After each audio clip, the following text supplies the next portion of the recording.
Guys, alam nyo ba na merong falls dito sa Barangay Trinidad, Siyudad ng Surigao? For the second time around, tara't bisitahin natin ang falls dito sa Barangay Trinidad. This time kasama ko ang aking buong pamilya para din daw makita nila yung falls. Disclaimer, hindi naman talaga ganun kalakihan yung falls. Yung kagandahan lang is yung adventure mo papunta doon at pabalik. Kasi siguradong mag-aala Spider-Woman at ala Spider-Man kapag pumunta ka doon. Kung ikaw man ay laging nakaupo sa bahay or sa office, sa trabaho, pues dito talagang may stretch ang mga hita mo. Napakalamig ng tubig at meron ding mga maliliit, matutulis, malalaking bato na napakadudulas. Siguradong buko lang aabutin mo kapag ikaw ay nauntog sa mga inosenteng batong to. Abay, di ko na malaya nakarating na pala kami. Ito na ang Trinidad Falls na sobrang lamig ng tubig at sobrang clear. Sa tingin ko, isa to sa mga dahilan kung bakit mayaman sa tubig ang Trinidad. Perfect na perfect talaga to para sa kanilang mga pananim na palay. Kung madalas sa syudad ng Surigao walang agas, abay dito,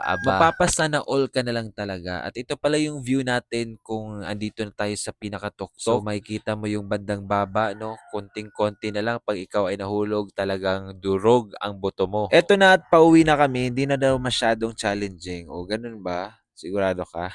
Challenging pa rin naman kahit pauwi ka na kasi madulas pa rin yung mga bato at talagang may mga chances pa rin kasi na pwede kang ma-outbalance or ma-slide. Importante pa rin yung safety at hindi kailangan magmadali para makauwi. Yun, at nakalabas na rin kami sa wakas, wala nang madudulas na bato. Heto, at kanya-kanya kami ng mga ruta palabas. Konting tiis na lang mga bro at babalik na kayo sa dati niyong buhay. Mukhang satisfied naman sila sa naging experience nila dito sa Trinidad. That's it, Pansit. See you around.